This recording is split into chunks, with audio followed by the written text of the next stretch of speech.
Hello guys, সবাই কেমন আছেন? আলহামদুলিল্লাহ, আপনাদের আমিও ভালো আছি। আশা করি আপনারা ভালো আছেন।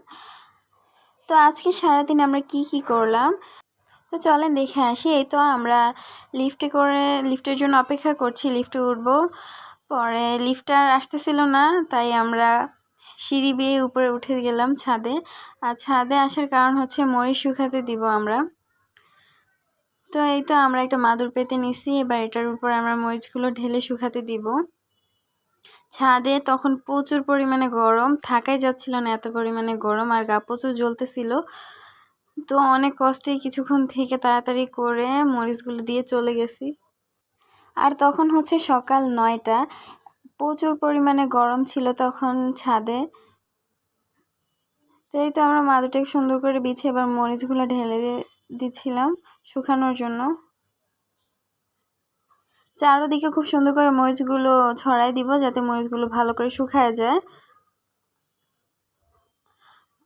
তো এগুলো হচ্ছে কুমিল্লার মরিচ, ঠিক আছে, তাজা একদম শুকনা মরিচ। এগুলো নিয়ে আসছে আমার চাচি তার বাড়ি থেকে খাওয়ার জন্য আমাদের।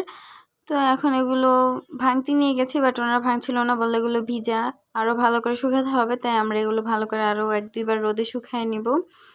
তাই তো মরিচগুলো দিয়ে আমরা নিচে চলে যাব, কারণ এখানে ছাদে অনেক গরম। তাই তো এখন দুপুরবেলা খাওয়ার জন্য ভাত রান্না করা হচ্ছে, আর এখান দিয়ে তরকারি রান্না করা হয়ে গেছে। আর আমরা ডিম ভুনা খেতে খুব ইচ্ছে করছিল, তাই এই পাশে আবার ডিমগুলো সিদ্ধ করে এখন ডিম ভুনার জন্য সব কিছু তৈরি করব। তো আপনাদের কার কার আমার মতো ডিম ভুনা খেতে ভালো লাগে অবশ্যই বলবেন। এই তো এখন ডিমগুলো খোসা ছাড়িয়ে নেওয়া শেষ। এবার ভালো করে ধুয়ে এটার মধ্যে সামান্য পরিমাণে কিছুটা লবণ, হলুদ আর মরিচ দিয়ে একটু মেখে ঝুঁকে রেখে দিব। আর এই পাশে টমেটো, পেঁয়াজ আর কাঁচামরিচ কুচি করে নেওয়া হচ্ছে।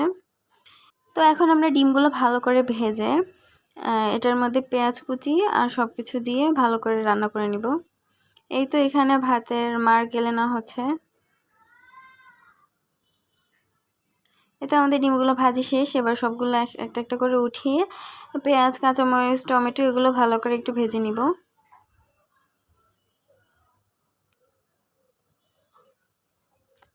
তো এই ডিম রেসিপিটা খুবই সহজ, এটা যে রান্না করতে পারে না সেও খুব সুন্দর করে রান্না করতে পারবে, ঠিক আছে। এই রেসিপিটা খুব ঝটকাট রান্না করা যায়। দুপুরবেলা বা কোনো সময় তরকারি কিছু না থাকলে এটা দিয়ে আপনারা খুব সুন্দর করে খেতে পারেন। তো এইখানে আবার আমরা একটু করে হলুদের গুঁড়া, মরিচের গুঁড়া, জিরা, ধনিয়া গুঁড়া একসাথে মিক্স করা ওইটা দিয়ে মশলা ভালো একটু কষিয়ে নিব, যাতে হলুদ মরিচের গন্ধটা চলে যায়। তো ভালো করে কষানো হয়ে গেলে এর মধ্যে আর একটু টমেটো দিয়ে দিব। তো টমেটো দিয়ে সবগুলো মশলা ভালো করে কষিয়ে এবার এটার মধ্যে ভেজে রাখা ডিমগুলো দিয়ে দিব।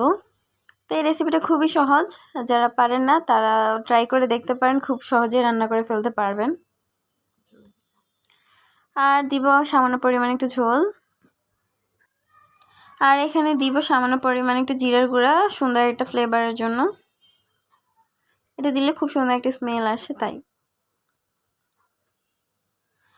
তো আর এই পাশে সবগুলো রান্না করা শেষ, এবার ঢেলে নিব।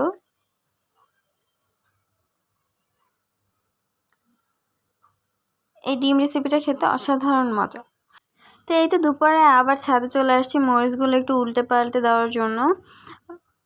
এই তো আমার দাদু আসছে, এবার দেখতেছে মরিচগুলো ভালো করে শুকাইছে নাকি, তো একটু ভালো করে নেড়ে চেড়ে দিব।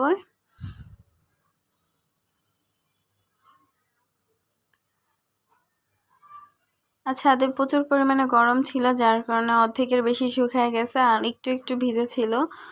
তো আমরা এগুলো রেখে যাব, বিকালে এসে একবারে শুকালে ভালো করে নিয়ে যাব। আর এই পাশে আমরা আম কুচি করে দিছি আচার দেওয়ার জন্য। তো এই তো বিকালে আবার ছাদে আসছি, এবার মরিচগুলো ভালো করে শুকানো হয়ে গেছে, এবার এগুলোকে নিয়ে বাসায় চলে যাব।